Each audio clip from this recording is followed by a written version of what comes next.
సమ్మె నోటీసులు ఇచ్చేందుకు ఆర్టీసీ కార్మిక సంఘాల జేఏసీ సిద్ధమైంది.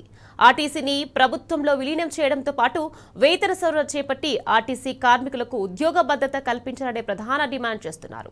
అసెంబ్లీ ఎన్నికల సందర్భంగా కాంగ్రెస్ మేనిఫెస్టోలో ఆర్టీసీ కార్మికులకు ఇచ్చిన హామీలను అమలు చేయకపోతే ఈ నెల 13న సంస్థ యాజమాన్యానికి సమ్మె నోటీసు ఇస్తామని ప్రకటించింది.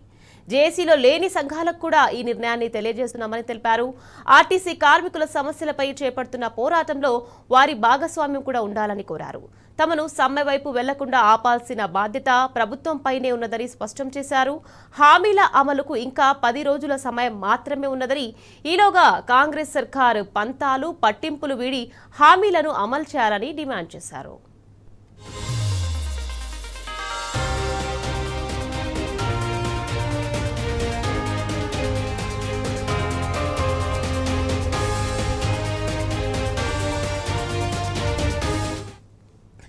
ఆర్టీసీని ప్రభుత్వంలో విలీనం చేయడంతో పాటు 30% ఫిట్మెంట్తో 2021 వేతన సవరణ చేయాలని కార్మికులు డిమాండ్ చేశారు.